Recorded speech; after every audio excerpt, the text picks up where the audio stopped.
नमस्कार दोस्तों, मैं डॉक्टर अविनाश शरणागत स्वागत करता हूं आप सभी का मेरे यूट्यूब चैनल मेडिकल इन्फो में। जैसे कि दोस्तों मेरे लास्ट वीडियो जो कि सीबीसी रिपोर्ट ब्लड रिपोर्ट देखने को लेकर था, तो उसी का सेकंड पार्ट आज मैं लेके आया हुआ हूं। तो आई होप कि आपको फर्स्ट पार्ट समझ में आ गया होगा और जो कुछ क्यूरी रही होगी तो आप मुझसे कंफर्म कर सकते हैं, मुझे कमेंट बॉक्स में पूछ सकते हैं। तो हमने फर्स्ट पार्ट में आरबीसीएस के बारे में पढ़ा था और आज हम सेकंड पार्ट में डब्ल्यूबीसीएस प्लेटलेट्स की जानकारी लेंगे। तो चालू करते हैं हमारा नया टॉपिक डब्ल्यूबीसीएस को लेके। तो सबसे पहले हम बात करते हैं कि डब्ल्यूबीसीएस होती क्या है। तो सबसे पहले हम करते हैं डब्ल्यूबीसीएस की बात। इसको ल्यूकोसाइट्स भी कहा जाता है। जो डब्ल्यूबीसीएस होती है हमारे शरीर में रोग प्रतिरोधक क्षमता बढ़ाने का काम करती हैं। मतलब ये हमारे शरीर का डिफेंस सिस्टम कहलाता है ना। डब्ल्यूबीसीएस जो एंटीबॉडीज को नष्ट करने का काम करती है ना। एक तरीके से हम बात करें कि यह हमारे संक्रमण को दूर करती है और प्रतिरक्षा तंत्र को मजबूती प्रदान करने का कार्य करती है। इसकी जो संख्या जब बढ़ जाती है तो इसको ल्यूकोसाइटोसिस कहते हैं ना। नोट डाउन कर सकते हैं आप लोग, बढ़ी हुई संख्या को ल्यूकोसाइटोसिस कहते हैं। इसकी जो नॉर्मल रेंज होती है 4000 से लेकर 11000 पर माइक्रोलीटर तक होती है। और अगर ब्लड में डब्ल्यूबीसीएस की कमी हो जाए तो इसको ल्यूकेमिया कहते हैं। मतलब ब्लड कैंसर की पहचान हो सकती है, एड्स हो सकता है, हेपेटाइटिस का खतरा बढ़ सकता है ना। तो ये होता है डब्ल्यूबीसीएस की कमी हो जाने से। और जो डब्ल्यूबीसीएस की जो कमी होती है इसकी पूर्ति कौन करता है? जिंक। मतलब जिंक की कमी होने से डब्ल्यूबीसीएस कम हो जाती है। इसलिए अपने आहार में, अपने डेली दिनचर्या में जिंक का ज्यादा से ज्यादा यूज करिए। अगर ब्लड में डब्ल्यूबीसीएस की अधिकतम मात्रा बढ़ जाती है, मतलब 50,000 से लेकर 1,00,000 माइक्रोलीटर के बीच, तो जिसका अर्थ होता है कि बहुत गंभीर संक्रमण है या फिर कैंसर टाइप का कोई बीमारी है। और इससे कम मतलब उच्च डब्ल्यूबीसीएस की गिनती आमतौर पर यह इंगित करती है कि संक्रमण से लड़ने के लिए डब्ल्यूबीसीएस का बढ़ा हुआ उत्पादन है, या तो फिर क्या हुआ मेडिसिन का रिएक्शन है जिसके कारण डब्ल्यूबीसीएस का उत्पादन बढ़ गया है। बोन मैरो की कोई बीमारी हो सकती है जिसके कारण डब्ल्यूबीसीएस बढ़ गई है। ठीक है। और साथों साथ होता क्या है कि गर्भवती महिलाओं में भी ये आमतौर पर बढ़े हुए ही रहते हैं। और एक उच्च स्तर पर डब्ल्यूबीसीएस पहुंचने के कारण कोई विशिष्ट बीमारी तो नहीं होती है, किंतु संक्रमण, तनाव, सूजन, आघात, एलर्जी या अन्य किसी बीमारी को ये संकेत कर सकती हैं। तो हम बात करते हैं कि बढ़ने का कारण तो ये हो गया, लेकिन घटने का कारण क्या हो सकता है? डब्ल्यूबीसीएस हमारी घट रही है तो उसका कारण क्या है? तो उसे घटने का कारण जो मुख्य कारण होता है इसका अप्लास्टिक एनीमिया होता है ना। अप्लास्टिक एनीमिया मतलब इसको एनीमिया से संबंधित समझ लीजिए आप, है ना, खून की कमी के अंतर्गत, या फिर कोई कीमोथेरेपी चल रही है तो उस कंडीशन में डब्ल्यूबीसीएस घट सकती है। तो बाढ़ने का कारण भी बता दिया मैंने आपको और घटने का कारण भी बता दिया मैंने आपको। अब हम बात करते हैं डब्ल्यूबीसीएस कितने प्रकार की होती है। आपने ब्लड रिपोर्ट में देखा होगा, सैंपल में फिर देखिए आप, है ना। तो जनरली क्या होती है? डब्ल्यूबीसीएस 5 प्रकार की होती है। तो सबसे पहले आता है न्यूट्रोफिल्स, सेकंड आता है लिम्फोसाइट्स, तीसरा आता है मोनोसाइट्स, चौथा आता है इसिनोफिल और पांचवा आता है बेसोफिल्स। अब स्टेप बाय स्टेप हम समझते हैं पांचों को, है ना। जितनी जल्दी हो सकता है मैं समझाने की कोशिश करता हूं आप सभी को। तो सबसे पहले हमारा है न्यूट्रोफिल्स। तो न्यूट्रोफिल्स क्या होता है? ये हमारे शरीर की सबसे शक्तिशाली डब्ल्यूबीसीएस होती हैं जो बैक्टीरिया और कवक को नष्ट करती हैं, है ना। और साथ साथ क्या होता है? टोटल डब्ल्यूबीसीएस का टोटल मिलाकर 70% होते हैं। जब बैक्टीरिया कोई इंफेक्शन हमारे शरीर के अंदर जब बढ़ जाता है तो इनकी संख्या इकट्ठे बढ़ जाती है? जिसे क्या कहते हैं? न्यूट्रोफिलिया कहते हैं। और जब वायरल इन्फेक्शन या फिर ऑटो इम्यून डिसीज जब कोई इसकी संख्या कम हो जाती है, ऑटो इम्यून डिसीज जब आती है तो इनकी संख्या कम हो जाती है ना। तो जिसे न्यूट्रोफेनिया कहते हैं, है ना। मतलब डॉक्टर कैसे आपको बताते हैं कि बैक्टीरियल इन्फेक्शन है फिर वायरल इन्फेक्शन है। तो इस चीज को समझिए, बिल्कुल गौर से सुनिएगा इस चीज को, है ना। अगर क्या होता है, अगर न्यूट्रोफिल्स बढ़ा हुआ आ रहा है तो उस कंडीशन में आपके शरीर में बैक्टीरियल इन्फेक्शन है। मतलब इसकी जो वैल्यू रहेगी 70 से ज्यादा दिखाई देगी आपको, है ना। आपको स्टार्टिंग में बताया हुआ था मैंने आपको कि इसकी जो वैल्यू होती है, आपकी वैल्यू होती है जो न्यूट्रोफिल्स की 40 से लेकर 70 के बीच में होती है इसकी नॉर्मल वैल्यू, है ना। अगर क्या होता है कि अगर न्यूट्रोफिल्स बढ़ा हुआ आ रहा है, मतलब मोर देन 70 आ रहा है, उस कंडीशन में आपके शरीर के अंदर बैक्टीरियल इन्फेक्शन है। अगर न्यूट्रोफिल्स अगर घटा हुआ आ रहा है मोर देन 40, है ना, अगर मोर देन 40 लेस देन 40 आ रहा है ना, तो उस कंडीशन में हमारे शरीर के अंदर क्या है? कोई वायरल इन्फेक्शन है। बढ़ा तो बैक्टीरियल इन्फेक्शन और कम हुआ तो वायरल इन्फेक्शन। नॉर्मल वैल्यू 40 से 70%। ठीक है, ये समझ गए इस बात को। और साथों साथ क्या होता है, शरीर में कोई चोट लग जाती है, खरोच लग जाती है, या कोई एक्सीडेंटल केस हो जाता है, एक्सीडेंट का चोट खून बहने लगता है, तो उस कंडीशन में भी ये न्यूट्रोफिल्स बढ़ने लगते हैं। तो एक बढ़ने का कारण ये भी रहता है, कुछ सर्जरी हो रही है, एक्सीडेंट हो गया, चोट लग गई है, तब भी न्यूट्रोफिल्स हमारे बढ़ने लगते हैं ना। तो ये हो गया हमारा न्यूट्रोफिल्स। अब हम सेकंड बात करते हैं, जो डब्ल्यूबीसी सेकंड टाइप का जो होता है वो होता है लिम्फोसाइट्स। तो ये लिम्फोसाइट्स क्या होते हैं, ये हमारे एंटीबॉडीज के उत्पादन के लिए बहुत महत्वपूर्ण होते हैं, जो बॉडी को बैक्टीरिया, वायरस और अन्य खतरों से बचाने में मदद करते हैं। और साथों साथ क्या होता है, ये कोशिकाएं ब्लड और लसिका द्रव में घूमती रहती हैं। इसके 3 मुख्य प्रकार होते हैं। 3 मुख्य प्रकार कौन कौन से होते हैं? पहली होती है बी कोशिकाएं, है ना। उसके बाद सेकंड होती है टी कोशिकाएं और तीसरी होती है हमारी नेचुरल किलर्स, मतलब एनके सेल्स बोलते हैं जिसे। तो स्टेप बाय स्टेप जल्दी जल्दी समझने की कोशिश करते हैं। इसे भी हम लिम्फोसाइट्स के अंतर्गत पहली कोशिकाएं मतलब पहली सेल्स बी कोशिकाएं। तो बी कोशिकाएं क्या होती हैं? कोशिका एंटीबॉडीज और सिग्नलिंग प्रोटीन होता है, मतलब संदेश देने वाले जो प्रोटीन बनाती हैं, इनका मुख्य काम होता है ना।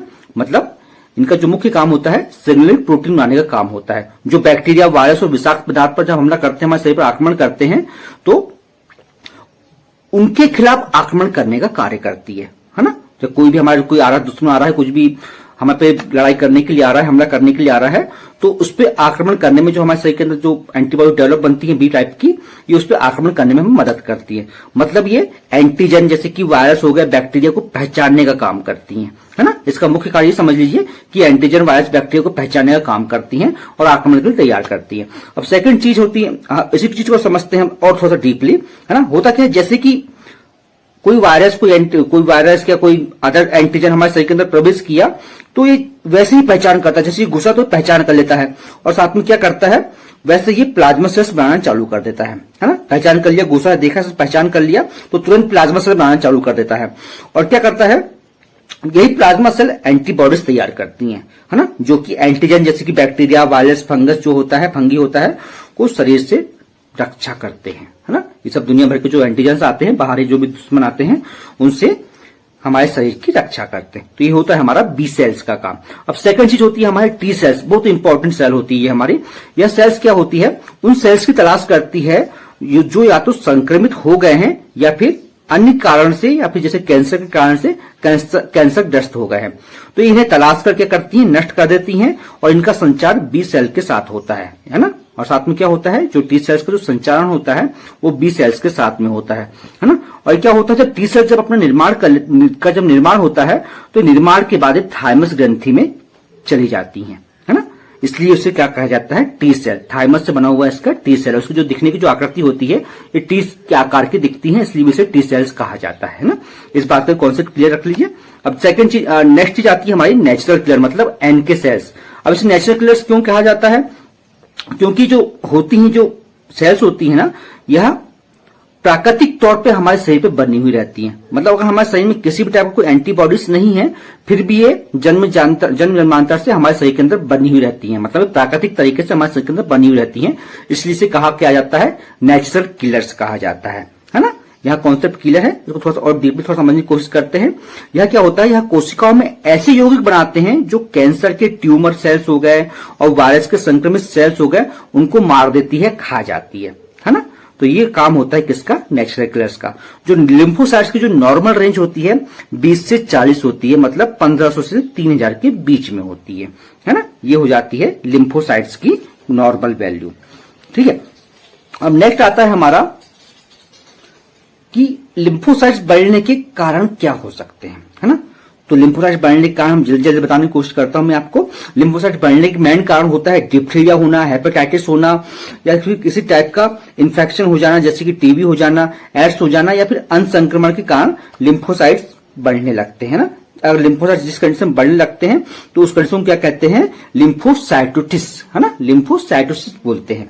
और अब बात करते हैं, जब बढ़ने का कारण मालूम किए तो घटने का कारण भी मालूम करते हैं, घटते क्यों हैं। तो घटने कारण के अंतर्गत क्या होता है, अंदर न्यूट्रिएंट्स, मतलब किसी टाइप का आहार में कमी होना, है ना, खान पान में कमी होना, ये मुख्य कारण रहता है इसका कम होने का। और साथ साथ क्या होता है, कोई एड्स हो गया है या HIV ग्रसित है तो उस कंडीशन में भी कम होने लगते हैं। साथ में क्या लिम्फोमा है, उस कंडीशन में कम होने लगते हैं। साथ में कीमोथेरेपी चल रही है या फिर किसी टाइप की रेडिएशन थेरेपी चल रही है, तब भी कम हो जाते हैं। और साथ में अगर आपको स्टेरॉइड चल रहा है, उस कंडीशन में भी ये कम हो जाते हैं। तो ये होगा हमारे मुख्य कारण कम होने के, है ना।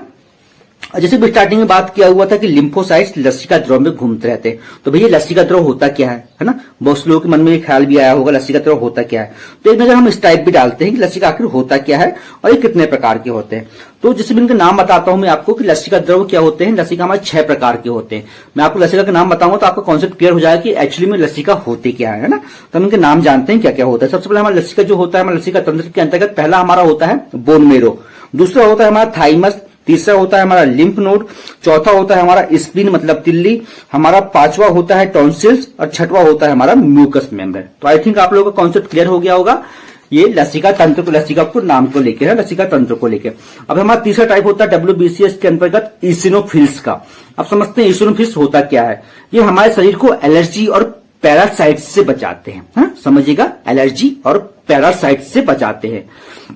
होता क्या है, किसी भी टाइप के है ना बैक्टीरिया, वायरस या फिर पैरासाइट शरीर में जब आते हैं तो ये सेल्स उनको खत्म कर देती हैं। और यदि कोई एलर्जी जैसे कि अस्थमा या फिर स्किन एलर्जी है तो डॉक्टर आपको इस कंडीशन में टेस्ट कराने को बोलते हैं, है ना। इसका जो कारण होता है बढ़ने का, मुख्य कारण होता है अस्थमा, स्किन एलर्जी, फीवर या फिर किसी टाइप का कैंसर। और कम होने के कारण क्या होता है, कोई बहुत गंभीर संक्रमण चल रहा है बहुत दिनों से, या फिर ड्रग्स का रिएक्शन हो रहा है या किसी टाइप की दवाइयों का साइड इफेक्ट हो गया है, तो उस कंडीशन के लिए ये कम होने का कारण के अंतर्गत आता है। इसकी नॉर्मल रेंज क्या होती है इसको समझ लेते हैं। इसकी जो नॉर्मल रेंज होती है 40 से लेकर 70 के बीच में इसकी भी होती है ना। तो इसकी होती है नॉर्मल रेंज। इसकी जो नॉर्मल रेंज होती है पर CMM के हिसाब से निकाली जाती है ना। अब इसकी हम बात करते हैं नेक्स्ट WBCS की, मोनोसाइट्स की। तो मोनोसाइट्स होता क्या है, इसके अंदर न्यूक्लियस पे आ जाता है ना। सबसे मेन बात याद रखिएगा, मोनोसाइट्स के अंदर न्यूक्लियस पे आ जाता है और यह हमारे शरीर को बैक्टीरिया, जर्म से बचाते हैं। होता क्या है, यह किडनी या सेम के बीज के आकार की तरह दिखता है ना। इसमें ग्रेन्यूल्स बिल्कुल नहीं पाए जाते, इसलिए इन्हें नॉन ग्रेन्यूसाइड सेल्स कहते हैं। यह सबसे बड़ी WBCS होती है, इस चीज को बिल्कुल याद रखिएगा ना कि हमारे शरीर की सबसे बड़ी WBCS होती है कौन सी, मोनोसाइट्स। इसका जो कार्य क्या होता है मोनोसाइट्स का, इस चीज को समझ लेते हैं। जो हमारे शरीर की जो डैमेज और डेड सेल्स होती हैं उसको रिपेयर करता है और डिस्ट्रॉय करता है ना। जिस रिपेयर हो गए तो ठीक है, उसको काम आ जाएंगे, और जो खराब हो गए तो उसको डिस्ट्रॉय करने का काम करता है और खत्म कर देता है ना। यह ब्लड की और साथ में क्या करता है, यह ब्लड के अंदर मतलब हमारे ब्लड में इंटर कर क्या होता है, मैक्रोफेज में बदल जाता है और बैक्टीरिया, वायरस, पैरासाइट्स को निगलने का मारने का काम करता है ना। ये इसका जो मुख्य काम हो गया। इसकी जो नॉर्मल रेंज होती है 1 से 5% तक होती है ना। इस चीज को बिल्कुल नोट डाउन करेगा, 1 से 5% होती है।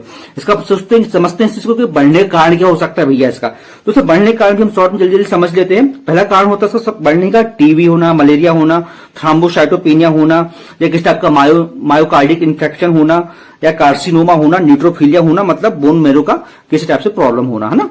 तो ये हो जाता है हमारा बढ़ने का कारण। अब समझते हैं कम होने का कारण क्या है। जब बढ़ने का कारण जान ली तो कम होने का कारण क्या है। तो कम होने के कारण के अंतर्गत क्या क्या होता है, ऑटो इम्यून डिसीज होना, या लिम्फोमा होना, HIV होना, किसी टाइप का लीवर डिसीज होना, या फिर किसी टाइप की रेडिएशन थेरेपी चलना। तो ये हो जाता है हमारा कम होने के कारण। अब हमारा पांचवा समझते हैं WBCS मतलब बेसोफिल्स, हमारा पांचवा है ना, पांचवा प्रकार। तो क्या होता है, ये हमारे शरीर में संक्रमण से लड़ने के दौरान बेसोफिल्स 2 महत्वपूर्ण पदार्थों को छोड़ता है ना। जब संक्रमण से लड़ाई जब चलती रहती है तो बेसोफिल्स 2 प्रकार के पदार्थ छोड़ता है। पहला होता है हमारा हिपेरिन जो एंटी क्लॉटिंग फैक्टर होता है, और दूसरा होता है हिस्टामिन जो एलर्जी में वैसोडाइलेटर के रूप में काम करता है। इस चीज को याद रखिएगा, बेसोफिल्स 2 पदार्थ छोड़ता है, हिपेरिन और दूसरा हिस्टामिन। हिपेरिन हो जाता है एंटी क्लॉटिंग और साथ में जो हमारा हिस्टामिन हो जाता है ये वैसोडाइलेटर। ठीक है, इस चीज को बिल्कुल याद रखेंगे। इसकी जो नॉर्मल रेंज होती है 0 से 3% होती है ना। यहाँ कॉन्सेप्ट क्लियर है। तो ये हमारा कंप्लीट टॉपिक हो गया WBCS को लेकर, है ना। अब हम नेक्स्ट चीज समझते हैं, जो CBC रिपोर्ट हम देखते हैं उसमें प्लेटलेट्स भी एक बहुत महत्वपूर्ण स्थान होता है, बहुत महत्वपूर्ण वैल्यू होती है।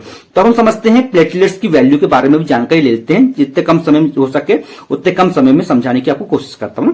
प्लेटलेट्स क्या होता है, ये प्लेटलेट्स जो होती हैं हमारे शरीर में थक्के बनाते हैं और खून को बहने से रोकते हैं। इनका जो मुख्य काम होता है यही होता है। और शरीर में किसी टाइप का चोट या इंजरी हो जाती है उस स्थिति में क्या होता है, प्लेटलेट्स ब्लड को बहने से रोकती हैं, है ना। ये मेन काम हो गया। हमारे शरीर में कहीं चोट लग गई है, कहीं खून बह रहा है, तो उस कंडीशन में प्लेटलेट्स जो होती हैं वो उसको रोकने का काम करती है। ये वीडियो में आई बटन में भी डाल दे रहा हूं, साथ में डिस्क्रिप्शन में भी डाल दे रहा हूं मैं इसकी लिंक। तो उसको आपको जो पिछला वीडियो था, पिछला वीडियो था ब्लड को लेकर, उसमें आपको सब कॉन्सेप्ट क्लियर हो जाएगा। आप जाकर देख सकते हैं डिस्क्रिप्शन लिंक में जाकर, है ना। साथ में क्या होता है, प्लेटलेट्स ब्लड में मौजूद एलिमेंट्स होते हैं जो पानी के समान लिक्विड और सेल्स से बने होते हैं। इसमें RBCS भी पाई जाती है ना। इस चीज को समझेंगे। और साथ में क्या होता है, प्लेटलेट्स कम होने के कारण को क्या कहते हैं, थ्रोम्बोसाइटोपेनिया कहते हैं, और बढ़ने के कारण को थ्रोम्बोसाइटोमिया कहते हैं, है ना। बढ़ने के जो होता है, इस चीज को समझिए कि कम होने को क्या कहते हैं, थ्रोम्बोसाइटोपेनिया, और जो बढ़ता है हमारा जो बढ़ती हमारी प्लेटलेट्स, है ना, इसका अलग कारण हो गया। ठीक है।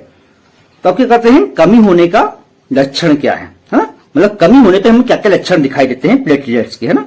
तो कमी होने पर लक्षण क्या देते हैं, नाक से ब्लीडिंग होने लगती है, कफ में ब्लीडिंग होने लगती है, साथ में पीरियड्स में ज्यादा ब्लीडिंग होने लगती है, यूरिन और मल में ब्लीडिंग होने लगती है, साथ में मसलों से खून आ जाता है, खून की उल्टियां भी कई बार हो जाती हैं। तो ये जो मुख्य कारण होता है प्लेटलेट्स कम होने का कारण होता है। अब अगर आप कम करते हैं भैया, कम होने पर तो ये होता है, और कम होने के कारण लक्षण ये दिखाई देते हैं, लेकिन कम होने का एक्चुअल में कारण क्या होता है ना। लक्षण तो हमें मालूम होगा ये होता है, लेकिन कारण क्या होता है, क्या होता है, ये तो एनीमिया हो सकता है, मतलब खून की कमी हो सकती है, विटामिन B12 की कमी हो सकती है, आयरन का बहुत ज्यादा डिफिशियंसी हो सकती है, शराब का सेवन ज्यादा हो सकता है, लीवर डिसीज हो सकती है, या फिर डेंगू हो सकता है ना। इस कंडीशन में क्या होता है, हमारे प्लेटलेट्स कम होने लगते हैं। इसकी जो नॉर्मल रेंज होती है 1.50 से लेकर 4.50, मतलब 1.5 लाख से लेकर 4.5 लाख तक इसकी लगभग पर माइक्रोलीटर में होना चाहिए इसकी वैल्यू, तब जाके ये हमारे प्लेटलेट्स काउंट बिल्कुल ठीक कंडीशन में आता है ना। अब हम सोच लिए, आपने समझ लिए हैं यार कम होने का कारण, कम होने के लक्षण, तो अब बढ़ने के क्या कारण है भैया, तो ना तो ये समझ लेते हैं। ये गंभीर है ना, क्या होता है, बढ़ने का जो कारण होता है ये गंभीर खतरे उत्पन्न करता है। इसमें खून का थक्का जमना शुरू हो जाता है, इसके कारण मुख्य शरीर में क्या होता है, इन्फेक्शन हो जाता है या चोट लग जाती है, सर्जरी होती है। इस कंडीशन में बहुत ज्यादा क्या होता है, थक्का जमना शुरू हो जाता है। तो ये मुख्य कारण होता है बढ़ने का। तो मतलब बढ़ने के कारण भी बहुत बड़ी डेंजरस बीमारी हो सकती है भैया, है ना। उस टाइम पे कहीं भी थक्का जम सकता है, कहीं भी कोई भी कॉम्प्लिकेशन आ सकता है। इसलिए कम होना भी बहुत खतरनाक है और बढ़ना भी बहुत खतरनाक है। इसकी नॉर्मल रेंज जो है हमारी 1.50 से लेकर 4.50 पर माइक्रोलीटर में ये हमारी होना चाहिए, है ना। अब हम सब समझ लिए पूरे का पूरा topic, complete blood count, CBC report को लेकर, ब्लड रिपोर्ट को लेकर। तो कुछ वैल्यूज है इसको मैं आपको शॉर्ट बता देता हूं कि ये कंडीशन बिल्कुल नहीं होना चाहिए ना, मतलब जो क्रिटिकल कंडीशन होती है वो आपको बता दे रहा हूं बिल्कुल शॉर्ट में जितना हो सकता है ना। हीमोग्लोबिन क्या है, 5 ग्राम पर डेकालीटर, मतलब DL से कम नहीं होना चाहिए और 20 ग्राम से ज्यादा नहीं होना चाहिए। ये क्रिटिकल कंडीशन, 5 से कम हो रहा है तो दिक्कत है, 20 से ज्यादा हो रहा है तो दिक्कत है। साथ में जो हमारा HCT होता है, अगर ये 15 से कम हो रहा है तो दिक्कत है, और साथ में 60 से ज्यादा हो रहा है तो बहुत बड़ी दिक्कत है, मतलब क्रिटिकल कंडीशन है। वहीं WBC जो हो रही है हमारी 500 mmQ से कम हो रही है तो बहुत बड़ी डेंजर की बात है, और वहीं की वहीं 50,000 से ज्यादा हो रही है तो ये बहुत बड़ी डेंजर की बात है। और वहीं प्लेटलेट्स की बात करें तो प्लेटलेट्स काउंट में भी सेम यही है, अगर 20,000 से कम हो रही है तो बहुत ज्यादा खतरनाक की बात है, और 9 लाख मतलब 9,99,000 के आसपास और बढ़ गई है ये, तो उस कंडीशन में बहुत बड़ी डेंजर की बात है ना। इस चीज को बिल्कुल ध्यान रखिएगा, जब सीबीसी की रिपोर्ट देखते हैं तो हमें रिपोर्ट बिल्कुल सही देखना है।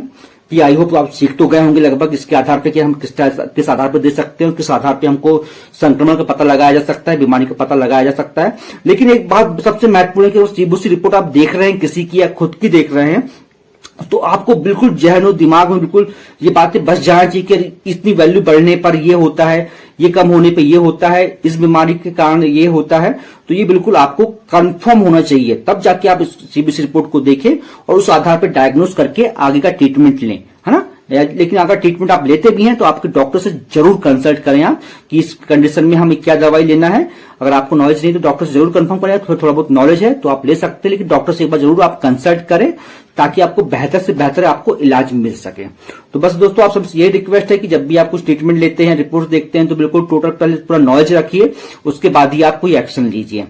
तो दोस्तों कैसा लगा आपको आज का ये वीडियो सीबीसी को लेकर, आप मुझे कमेंट्स बॉक्स में जरूर बताइए आपको समझ में आया फिर नहीं आया, या फिर कहां पे आपको कुछ कंफ्यूजन हो रहा है, ये मुझे आप कमेंट्स के माध्यम से जरूर बताइए। और दोस्तों मैं दोबारा से रिक्वेस्ट करना चाहूंगा कि मेरे चैनल को प्लीज सब्सक्राइब कर लो यार, सब्सक्राइबर की बहुत ज्यादा आवश्यकता है मुझे। और साथ में लोगों की जागरूकता के लिए ज्यादा से ज्यादा शेयर कीजिए इसे। अगर आपका वीडियो अच्छा लगता है तो लाइक जरूर कीजिए, अगर कुछ आपको गड़बड़ लगता है या कुछ गलत लगता है या कुछ कमी लगती है तो उसे डिसलाइक कीजिए।